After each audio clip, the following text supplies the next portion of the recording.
Student ने एक ना एक बार अपनी लाइफ में जरूर सुना होता है, especially if you are an Indian. और अगर गलती से आपने अपने प्रोफेशन को डिफेंड करते हुए ये कह दिया कि नहीं नहीं, लॉयर्स का काम इतना आसान नहीं होता है, बहुत पढ़ना पड़ता है और बहुत मेहनत करनी पड़ती है, तो आपको जवाब क्या मिलेगा? अरे काम ही क्या होता है लॉयर्स का, काला कोट पहनो, दो झूठ यहाँ बोलो, दो झूठ वहां बोलो, इसी के तो पैसे मिलते हैं उन्हें।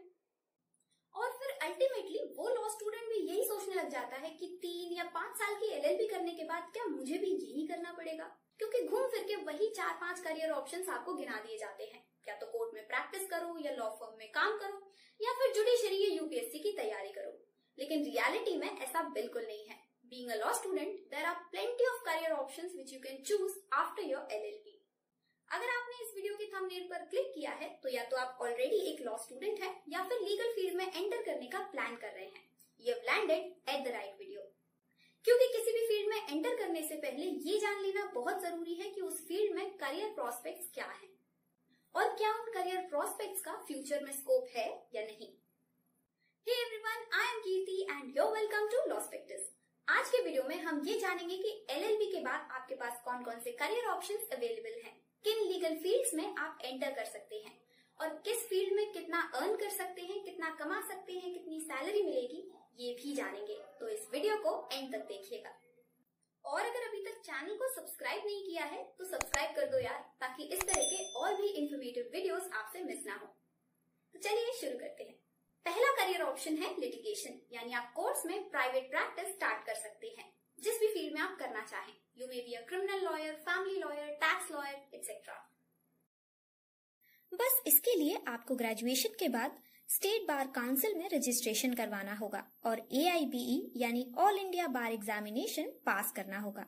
ये एग्जाम साल में 2 बार कंडक्ट कराया जाता है और इसे पास करने के बाद आपको मिलता है certificate of practice.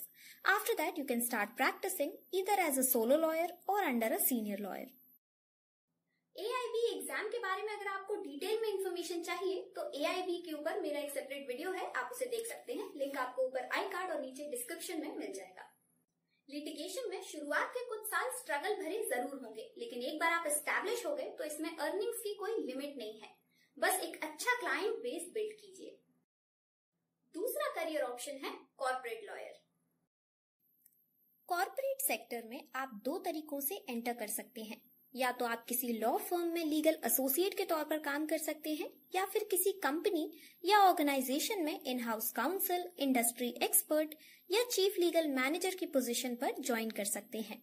Fresh graduates को जनरली इन हाउस काउंसिल का पोस्ट ऑफर किया जाता है। लीगल एसोसिएट का काम होता है contract drafting, dealing with the clients, advising them, client के लिए कौन सी डील बेस्ट है ये स्ट्रैटेजी बताना, किसी भी ट्रांजैक्शन के अगर कोई लिमिटेशंस हैं तो वो बताना क्लाइंट को, एंड द अलाइंड वर्क्स। अगर आप लॉ फर्म स्ट्रक्चर के बारे में और डिटेल में जानना चाहते हैं तो ऊपर आई कार्ड में वीडियो का लिंक है, आप उसे देख सकते हैं। वहीं इन हाउस काउंसिल का काम होता है मैनेजमेंट और बाकी डिपार्टमेंट्स जैसे सेल्स, मार्केटिंग और अकाउंट्स को एडवाइस करना, ड्राफ्टिंग, रिपोर्ट्स और प्रेजेंटेशंस बनाना, डेटाबेसेस को मेंटेन और मॉनिटर करना, लीगल डिपार्टमेंट को लीड करना, एक्सेट्रा।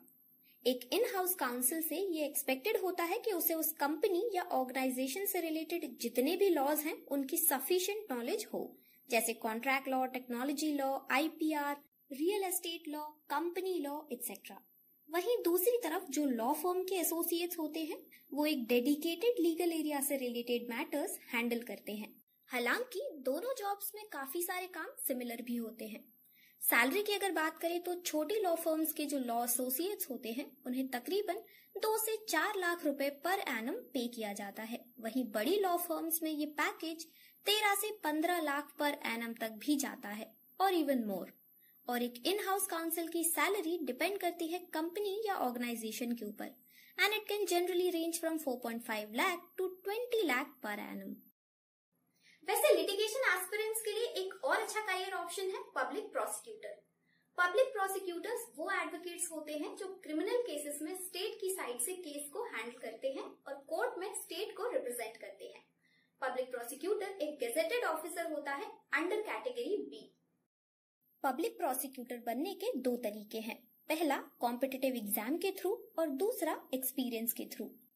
पहले मेथड में आपको अपनी LLB कंप्लीट होने के बाद APO का एग्जाम क्लियर करना होता है for the post of APO यानी असिस्टेंट प्रोसिक्यूशन ऑफिसर। वैसे इस पोस्ट को अलग अलग स्टेट्स में अलग अलग नामों से जाना जाता है, जैसे मध्य प्रदेश में ADPO, राजस्थान में ABP, but it's the same post. इस एग्जाम में अपीयर होने के लिए आपकी उम्र 21 से 35 साल के बीच में होनी चाहिए। ये एग्जाम UPSC कंडक्ट करवाता है depending on the number of vacancies every year. इसमें 3 स्टेजेस होती हैं, प्रीलिम्स, मेंस और पर्सनालिटी टेस्ट, और इसे क्लियर करने के बाद आप APO की पोजीशन पर ज्वाइन कर सकते हैं। इस एग्जाम के बारे में अगर आप एक डिटेल्ड वीडियो देखना चाहते हैं तो मुझे कमेंट सेक्शन में बताइए so that I can make a video on that as well. और दूसरा मेथड जिसे हम ADGC प्रोसेस कहते हैं, which means appointment of district government counsel. उसमें क्या होता है, इसमें एक्सपीरियंस के बेसिस पर सरकारी वकीलों की अपॉइंटमेंट की जाती है 3 पोस्ट पर। पहला है DGC यानी डिस्ट्रिक्ट गवर्नमेंट काउंसिल, फिर आता है ADGC यानी एडिशनल डिस्ट्रिक्ट गवर्नमेंट काउंसिल, और फिर आता है SDGC विच मीन्स सब डिस्ट्रिक्ट गवर्नमेंट काउंसिल।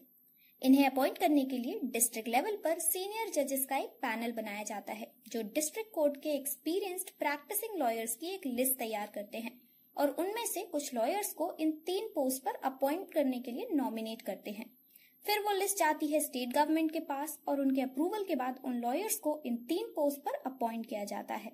वैसे इसमें नॉमिनेट होने के लिए जो रिक्वायरमेंट्स है वो ये है कि आपके पास bar council of India recognised law school से LLB की डिग्री होनी चाहिए, आप इंडियन सिटीजन होने चाहिए, और एप्लीकेशन के टाइम आपकी एज 35 से 45 इयर्स के बीच में होनी चाहिए।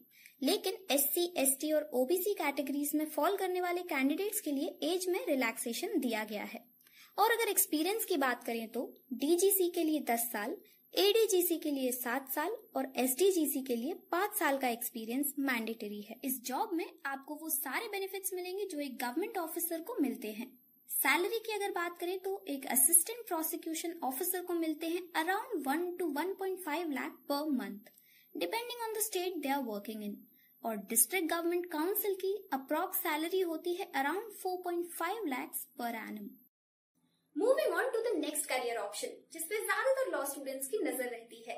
Yes you guessed it right, entering the Indian judiciary. आप जुडिशियल एग्जाम्स के लिए भी प्रिपेयर कर सकते हैं।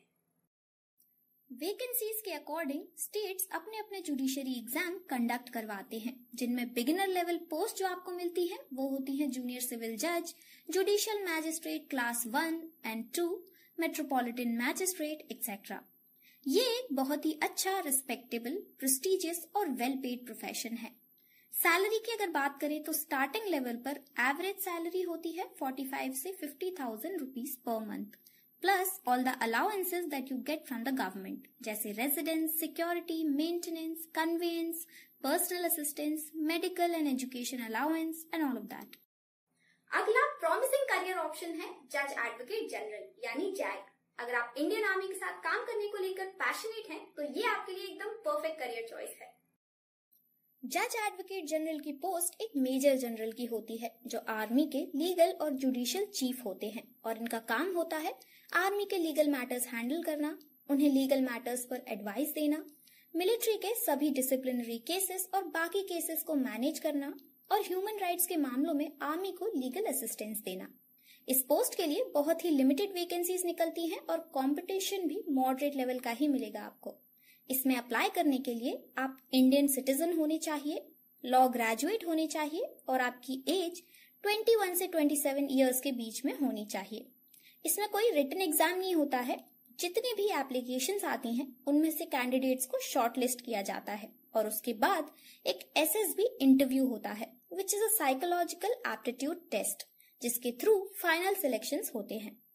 सैलरी की अगर बात करें तो ट्रेनिंग पीरियड के दौरान आपको मिलते हैं 21,000 रुपीज पर मंथ, और जब आप ट्रेनिंग के बाद लेफ्टिनेंट की पोस्ट पर ज्वाइन करेंगे तो आपको वही सैलरी और अलाउंस मिलेंगे जो इस पोस्ट पर ऑफिसर्स को मिलते हैं, which is around 39,000 as of now, plus all prescribed facilities. Career option number 6, आप डिफरेंट पब्लिक सेक्टर अंडरटेकिंग्स में लीगल ऑफिसर की पोस्ट जैसे law officer, legal advisor, legal executive trainee जैसी पोस्ट पर ज्वाइन कर सकते हैं। PSUs जैसे ONGC, IOCL, power grid, BHEL, NTPC वगैरह क्लैट PG के स्कोर्स के बेसिस पर कैंडिडेट्स को इंटरव्यू के लिए शॉर्टलिस्ट करते हैं, क्योंकि क्लैट अथॉरिटीज और इन PSUs के बीच MOU साइन हुआ है कि ये PSUs क्लैट PG के स्कोर्स के बेसिस पर स्टूडेंट्स को पिक करेंगे। शॉर्ट लिस्टिंग के बाद ग्रुप डिस्कशन और पर्सनल इंटरव्यू होता है and after clearing both these rounds आपको PSUs एम्प्लॉय करते हैं। शॉर्ट लिस्टिंग के लिए क्लैट PG का कट ऑफ हर साल वैरी करता है, बट ऑन एन एवरेज अगर आपकी क्लैट PG रैंक टॉप 100 में है तो आपके शॉर्ट लिस्टिंग के चांसेस काफी ज्यादा होंगे। सैलरीज और पर्क्स की अगर बात करें तो आपको अलग अलग PSUs का पे स्केल अलग अलग मिलेगा, बट ऑन एन एवरेज आपको 55,000 से 85,000 पर मंथ के बीच में पे किया जाएगा। LLB के बाद आप RBI के लिए भी काम कर सकते हैं, specially if you are interested in banking laws. Reserve Bank of India time पर ग्रेड बी लीगल ऑफिसर की पोस्ट के लिए वैकेंसीज रिलीज करता है और इसका पेपर 2 पार्ट्स में होता है, पेपर 1 और पेपर 2। पेपर 1 में पूछे जाते हैं जनरल नॉलेज ऑफ लॉ से रिलेटेड क्वेश्चंस, जिनमें ऑब्जेक्टिव और सब्जेक्टिव दोनों तरह के क्वेश्चंस शामिल हैं, और पेपर 2 इंग्लिश का एक डिस्क्रिप्टिव टेस्ट होता है। इस एग्जाम में अपियर होने के लिए आपके पास LLB की डिग्री होनी चाहिए विद मिनिमम 50% मार्क्स, और SC, ST और PWD के कैंडिडेट्स के लिए रिक्वायरमेंट है मिनिमम 45% मार्क्स। लेकिन अगर आपके 60% या उससे ज्यादा मार्क्स हैं और साथ में आपको कंप्यूटर एप्लीकेशंस की अच्छी नॉलेज है तो ये आपके लिए एक प्लस पॉइंट साबित हो सकता है। और साथ ही आपको मिनिमम 2 साल का वर्क एक्सपीरियंस होना चाहिए, either as a practising advocate, law officer और लॉ प्रोफेसर, और आपकी एज 21 ईयर्स से 32 ईयर्स के बीच में होनी चाहिए। ग्रेड बी लीगल ऑफिसर का काम होता है बैंक के बाकी डिपार्टमेंट्स को लीगल एडवाइस देना, लीगल केसेस हैंडल करना, लेजिस्लेशंस के इनिशियल ड्राफ्ट्स प्रिपेयर करना और RBI को कोर्ट्स में रिप्रेजेंट करना। इन टर्म्स ऑफ सैलरी एक RBI grade B legal officer की सैलरी होती है around 77,000 rupees per month including all allowances. Similarly banking laws में इंटरेस्ट रखने वाले एस्पिरेंट्स के लिए एक और प्रॉमिसिंग और रिवॉर्डिंग करियर ऑप्शन है। आप IBPS लॉ ऑफिसर एग्जाम को क्रैक करके किसी पब्लिक सेक्टर बैंक में स्पेशलिस्ट लॉ ऑफिसर की पोस्ट पर काम कर सकते हैं। बैंक में काम करने वाले लॉ ऑफिसर का काम होता है बैंक के अलग अलग डिपार्टमेंट्स को लीगल एडवाइस देना और जितने भी लीगल इश्यूज हैं उन्हें हैंडल करना, जैसे RBI के rules and regulations bank follow कर रहा है या नहीं, बैंक से रिलेटेड अगर कोई लेजिस्लेशन बनना है तो उसका इनिशियल ड्राफ्ट प्रिपेयर करना, अलग अलग लीगल प्रोसेसेस के लिए लीगल डॉक्यूमेंट्स प्रिपेयर करना और बैंक को गाइड करना कि कानून के तहत काम करें। IBS SO एग्जाम एक 3 टायर एग्जाम होता है where you have pre, mains and interview. इस एग्जाम में अपियर होने के लिए आपकी एज 20 से 30 साल के बीच में होनी चाहिए, आपके पास LLB की डिग्री होनी चाहिए और आप बार काउंसिल में एज एडवोकेट एनरोल्ड होने चाहिए। साथ ही आप इंडियन सिटीजन होनी चाहिए या फिर स्क्रीन पर दी गई नेशनैलिटी कैटेगरीज में से किसी एक कैटेगरी में फॉल करने चाहिए। एक IBPS लॉ ऑफिसर की सैलरी होती है अप्रोक्सीमेटली 40,000 पर मंथ इंक्लूडिंग ऑल अलाउंसेस। अगर आपको स्टॉक मार्केट और उससे रिलेटेड लॉस में इंटरेस्ट है तो करियर ऑप्शन नंबर 9 है आपके लिए। आप बन सकते हैं SEBI grade A law officer, जो कि एक असिस्टेंट लीगल मैनेजर की पोस्ट है securities exchange board of India के अंदर। ये इंडिया में लॉयर्स के लिए one of the best, reputed और वेल पेइंग जॉब है। एक सेबी ग्रेड A ऑफिसर का काम होता है रिपोर्ट्स और policy related legal documents draft करना, stock exchange related bylaws को मॉनिटर करना, अकाउंट्स को इंस्पेक्ट करना, सिक्योरिटी मार्केट में हो रही मैल प्रैक्टिसेस पर नजर रखना और ऐसे केसेस में इंस्पेक्शन करना, इन्वेस्टर्स को अवेयर करना और लिस्टेड कंपनीज को स्टॉक एक्सचेंज रिकॉग्निशन देना या वो रिकॉग्निशन विड्रॉ करना। ये एक स्ट्रिक्ट 9 to 5 जॉब है और सिलेक्शन के बाद आपको 2 साल प्रोबेशन पीरियड पे रखा जाता है and after 2 years you will be a permanent employee. एक सेबी लॉ ऑफिसर को सैलरी के तौर पर मिलते हैं अराउंड 1,07,000 रुपीज पर मंथ अगर आप अकोमोडेशन नहीं लेते हैं तो। इसका एग्जाम भी 3 स्टेजेस में होता है, प्रीलिम्स, मेंस और इंटरव्यू, और इसमें अपियर होने के लिए आप 30 साल से ज्यादा के नहीं होने चाहिए। हालांकि स्क्रीन पर दी गई कुछ कैटेगरीज में एज रिलैक्सेशन भी दिया गया है। साथ ही आपके पास LLB की डिग्री होनी चाहिए। करियर ऑप्शन नंबर 10 है एक ऐसा एग्जाम जिसे इंडिया में तो किसी भी इंट्रोडक्शन की जरूरत बिल्कुल भी नहीं है। आपने बिल्कुल सही पहचाना, it's the UPSC civil services exam. LLB pass करते ही आप इस एग्जाम में अपीयर हो सकते हैं और इसके थ्रू आप Indian administrative services, foreign services, police services, revenue services, railway services, forest services जैसे गवर्नमेंट डिपार्टमेंट्स में काम कर सकते हैं और ये सभी सेंट्रल गवर्नमेंट जॉब्स हैं। ये एग्जाम हर साल कंडक्ट कराया जाता है और ये एग्जाम भी 3 स्टेजेस में कंडक्ट होता है, प्रीलिम्स, मेंस और इंटरव्यू। और ये एग्जाम इंडिया का ही नहीं बल्कि वर्ल्ड के टफेस्ट एग्जाम में से एक है, क्योंकि इसकी सक्सेस रेट 0.1% से 0.4% के बीच रहती है। यूपीएससी एग्जाम में एक लॉ स्टूडेंट को कई सारे कॉम्पिटिटिव एडवांटेजेस हो सकते हैं। आप लॉ ऑप्शनल ले सकते हैं क्योंकि आपने ऑलरेडी अपना ग्रेजुएशन के टाइम पे लॉ सब्जेक्ट्स पढ़े हुए हैं। आपको कॉन्स्टिट्यूशन और इंडियन पॉलिटी में भी काफी हेल्प होगी और एक लॉ स्टूडेंट होने की वजह से आप किसी भी टॉपिक को मल्टीपल एंगल से एग्जामिन कर पाते हैं, जो कि एक यूपीएससी एस्पिरेंट के लिए बहुत जरूरी है। सिविल सर्विसेज रिलेटेड जॉब में अच्छी सैलरी के साथ साथ गवर्नमेंट की तरफ से कई पर्क्स और अलाउंसेस भी मिलते हैं, which might excite you as well. Plus, it's a very respected, reputed and stable profession. Similarly state public service commissions भी स्टेट लेवल एडमिनिस्ट्रेटिव और ब्यूरोक्रेटिक जॉब्स के लिए एग्जाम्स कंडक्ट करवाते हैं, depending on the number of vacancies. तो आप उन exams में भी अपीयर हो सकते हैं, for example MPPSC, UPPSC, Bihar PSC etcetera. Her state PSC exam का एलिजिबिलिटी क्राइटेरिया, पेपर पैटर्न और सिलेबस डिफरेंट होता है, तो ये आप उनके रिस्पेक्टिव वेबसाइट्स पर जाकर चेक कर सकते हैं। इनफैक्ट पीएससी ऑफिसर्स की सैलरी और अलाउंसेस भी स्टेट गवर्नमेंट फंड करती है, इसीलिए ये स्टेट टू स्टेट डिफर कर सकते हैं। यूपीएससी और पीएससी एग्जाम्स के अलावा आप स्टाफ सिलेक्शन कमीशन के एसएससी सीजीएल एग्जाम में भी ट्राई कर सकते हैं। ये एक कंबाइंड ग्रेजुएट लेवल एग्जाम होता है जो इंडियन गवर्नमेंट की डिफरेंट मिनिस्ट्रीज, डिपार्टमेंट्स और ऑर्गेनाइजेशंस में स्टाफ को रिक्रूट करने के लिए कराया जाता है। इसके अंडर आने वाली जॉब्स सेंट्रल गवर्नमेंट जॉब्स हैं। इसमें ऑफिसर्स की एवरेज सैलरी रेंज 45,000 से 1,50,000 तक भी जाती है। इस एग्जाम में अपीयर होने के लिए आपकी एज 18 से 32 साल के बीच में होनी चाहिए। हालांकि कुछ रिजर्व्ड कैटेगरीज को एज में रिलैक्सेशन भी दिया गया है। आपके पास बैचलर्स डिग्री होनी चाहिए और आप इंडियन सिटीजन होने चाहिए या फिर स्क्रीन पर दी गई कैटेगरीज में से एक, और ये एक 4 टायर एग्जाम है। Moving on to the next career option, अगर आप सुप्रीम कोर्ट में काम करना चाहते हैं और आपको रिसर्च में इंटरेस्ट है, then you can appear in the exam for Supreme Court law clerk cum research assistant, जिसे हम जुडिशियल क्लर्कशिप भी कहते हैं। Supreme Court law clerks basically Supreme Court जजेस को असिस्ट करते हैं case readings, reviews, drafting, research, briefing, proof reading, case management और केस रिकॉर्ड मेंटेन करने जैसे कामों में।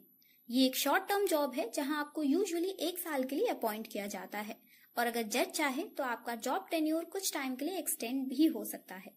Basically this is a job of a contractual basis.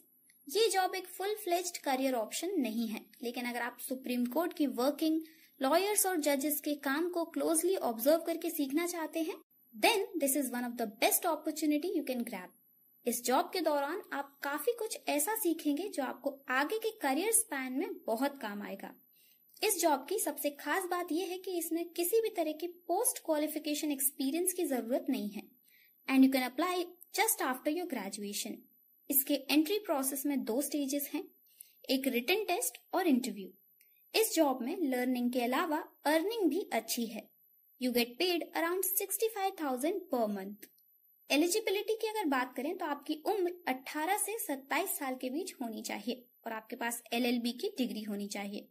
Even 5th year students can apply. Plus आपको लीगल डेटाबेसेस और search engines जैसे मनुपात्रा, SEC online, Lexus Nexis को operate करना आना चाहिए। यहाँ आप एक ट्रेनी की तरह काम करेंगे और बार एंड बेंच के वर्क कल्चर को साइमल्टेनियसली एक्सपीरियंस कर पाएंगे। और अगर आप टीचिंग लाइन में जाना चाहते हैं, लॉ प्रोफेसर बनना चाहते हैं, तो उसके लिए सबसे पहले आपको LLM करना होगा किसी भी रिकॉग्नाइज्ड इंडियन या फॉरेन लॉ स्कूल से। उसके बाद आपको UGC नेट एग्जाम क्वालिफाई करना होगा। ये एग्जाम क्वालिफाई करने के बाद आप इंडिया के किसी भी लॉ स्कूल में असिस्टेंट प्रोफेसर की जॉब के लिए अप्लाई करने के लिए एलिजिबल हैं। टीचिंग फील्ड में एक अच्छी अर्निंग भी है, लर्निंग भी है और वर्क लाइफ बैलेंस भी आप मेंटेन कर पाएंगे। एक असिस्टेंट प्रोफेसर की एवरेज सैलरी होती है 50 to 60,000 पर मंथ और even more depending on the law school you are working in. वैसे LLM करने के बाद आपके लिए और भी कई सारे करियर ऑप्शंस खुल जाते हैं जिन्हें मैंने एक सेपरेट वीडियो में कवर किया है with all the minor details and doubt busters regarding LLM in India. Video का लिंक ऊपर आई कार्ड और नीचे डिस्क्रिप्शन में है, तो इस वीडियो को देखने के बाद आप उस वीडियो को जरूर चेकआउट कीजिएगा। LLB के बाद एक और अपीलिंग करियर पाथ है जिसे आप परस्यू कर सकते हैं और ये सेक्टर इस वक्त काफी ज्यादा ग्रोथ पर है। मैं बात कर रही हूँ लीगल जर्नलिज्म की। ये लीगल सेक्टर के बाकी कन्वेंशनल करियर ऑप्शन से थोड़ा हटके है और अगर आप वाकई में लीगल जर्नलिज्म के लिए पैशनेट हैं, तो इस फील्ड में आपको पर्सनल, प्रोफेशनल और फाइनेंशियल ग्रोथ भर भर के मिलेगी। Legal journalism is all about specialized reporting about all law related matters और वो किसी भी मीडियम से हो सकता है, news channels, blogs, social media etc. And guess what, इसके लिए आपको जर्नलिज्म की डिग्री की भी जरूरत नहीं है। Your law degree is enough. बस आपकी लैंग्वेज पर कमांड बहुत अच्छी होनी चाहिए, रिटन और ओरल दोनों फॉर्म्स में। लीगल जर्नलिस्ट के पास काफी सारी एम्प्लॉयमेंट अपॉर्चुनिटीज होती हैं। Newspaper companies, media houses, magazines, blogs, digital content agencies, internet live update sites, law firms, इन सभी जगह लीगल जर्नलिस्ट को हायर किया जाता है। तो आप अपनी वर्क प्लेस चॉइस के अकॉर्डिंग अप्लाई कर सकते हैं। If I talk about salary, तो अगर आप एक बिगिनर हैं और टायर 1 सिटी में काम कर रहे हैं तो आपको तकरीबन 3.5 से 4 लाख रुपए पर ईयर का पैकेज मिलेगा और ये सैलरी एक्सपीरियंस के साथ एक्सपोनेंशियली इंक्रीज होती है, 12 से 14 लाख पर एनम और इवन मोर। प्लस पॉइंट ये है कि इस प्रोफेशन में आपको क्रिएटिव फ्रीडम, डाइवर्स वर्क और पर्सनालिटी डेवलपमेंट तीनों मिलेंगे। लीगल जर्नलिज्म की फील्ड में आप सिर्फ एक एम्प्लॉय नहीं, एक एंटरप्रेन्योर भी बन सकते हैं by creating a business model which is legal journalism services mediator model. इस टॉपिक पर मैंने एक सेपरेट वीडियो बनाया हुआ है, लिंक आपको ऊपर विजिबल हो रहा होगा आई कार्ड में और नीचे डिस्क्रिप्शन में भी उसका लिंक दे दिया है। अगर आप इंटरेस्टेड हैं तो आप वो वीडियो देख सकते हैं। करियर ऑप्शन नंबर 17, आप LLB के साथ साथ कंपनी सेक्रेटरी यानी CS का कोर्स कर सकते हैं, स्पेशली तब जब आपको कॉर्पोरेट लॉ या बिजनेस लॉ में अपना करियर बनाना हो। LLB प्लस CS क्वालिफिकेशन आपके प्लेसमेंट के चांसेस को या सैलरी बढ़ने के चांसेस को काफी ज्यादा बढ़ा देता है, B it law firm, bank, company, financial institution या रेगुलेटरी बॉडीज। क्योंकि जाहिर सी बात है, हर एम्प्लॉयर एक ऐसे कैंडिडेट को रिक्रूट करना चाहता है जिसके पास ज्यादा से ज्यादा स्किल्स हो और उसे अलग अलग कामों के लिए मल्टीपल कैंडिडेट्स को हायर ना करना पड़े। CS का कोर्स कंप्लीट करने के लिए आपको 3 स्टेजेस क्लियर करनी होंगी, फाउंडेशनल, एग्जीक्यूटिव और प्रोफेशनल। अगर आपके पास CS प्लस LLB है तो चांसेस है कि आपको सैलरी भी ज्यादा मिलेगी as compared to a candidate with only an LLB। और CS प्लस LLB का कॉम्बिनेशन आपके लिए और भी कई सारे करियर ऑप्शंस खोल देगा, क्योंकि कंपनीज एक्ट 2013 कंपनी सेक्रेटरी को की मैनेजरियल पर्सनल का स्पेशल स्टेटस देता है, equal to managing director, CEO, CFO and whole time directors. Apart from that, आप LLB के साथ MBA भी कर सकते हैं अगर आपका टारगेट है कॉर्पोरेट सेक्टर की मैनेजरियल पोजीशंस। इवन MBA आपको अपना लीगल एंटरप्रेन्योरशिप वेंचर ओपन करने में भी हेल्प करेगा, for example a law firm और अ लॉ पब्लिकेशन हाउस। और मार्केट और लॉ प्रोफेशनल्स के बीच में जो गैप एग्जिस्ट करता है, MBA उसे फिल कर सकता है और आपका बैंक बैलेंस भी। But still MBA is not a very popular thing to do after LLB, तो आपको अपने करियर पाथ के अकॉर्डिंग डिसाइड करना है कि आपको बिजनेस लॉस में LLM करना चाहिए या फिर MBA। करियर ऑप्शन नंबर 19, आप government departments, organisations, cooperative societies और गवर्नमेंट इंडस्ट्रीज में एज लीगल एडवाइजर काम कर सकते हैं। ये जनरली लोग तब करते हैं जब वो कुछ टाइम का एक्सपीरियंस ले लेते हैं। और अगर आप अपनी लॉ प्रैक्टिस को एक लेवल ऊपर लेके जाना चाहते हैं एक एंटरप्रेन्योरशिप मॉडल के फॉर्म में, तो आप अपनी खुद की लॉ फर्म स्टार्ट कर सकते हैं। लॉ फर्म कैसे स्टार्ट करनी है इस बारे में भी मैंने एक डिटेल्ड वीडियो ऑलरेडी बनाया हुआ है, लिंक आपको ऊपर आई कार्ड और नीचे डिस्क्रिप्शन बॉक्स में मिल जाएगा, do watch it. Law firm के अलावा और भी कई एंटरप्रेन्योरशिप ऑप्शंस हैं जो आप लीगल फील्ड में ट्राई कर सकते हैं and which are equally profitable in terms of money, fame, power, leadership and career progression. अगर आप उन कोर्सेज के बारे में डिटेल में जानना चाहते हैं तो आप हमारा digital video course on lawpreneurship check out कर सकते हैं, which is world's first consolidated digital video course on legal entrepreneurship. If lawpreneurship excites you and you want to do something different as a law professional, then this course is going to help you a lot. इसमें 15 ऐसे innovative लॉप्रेन्योरशिप options को cover किया गया है जो आपको कहीं और नहीं मिलेंगे। इस कोर्स का लिंक भी आपको डिस्क्रिप्शन बॉक्स में मिल जाएगा। इस वीडियो में बस इतना ही। आई रियली होप कि अब आपको लीगल फील्ड में करियर बनाने के लिए कई सारे एवेन्यूज नजर आ रहे होंगे। बस आपको करना ये है कि अपने इंटरेस्ट और फ्यूचर रिक्वायरमेंट्स के अकॉर्डिंग अपना करियर ऑप्शन चुनना है। वीडियो पसंद आया हो तो लाइक जरूर कीजिएगा। साथ ही चैनल को सब्सक्राइब भी कर ही दो ताकि आने वाले अमेजिंग और लीगल नॉलेज से भरे वीडियोस आपसे मिस ना हो। And don't forget to press the bell icon to receive regular notifications of the upcoming videos. Thank you for watching.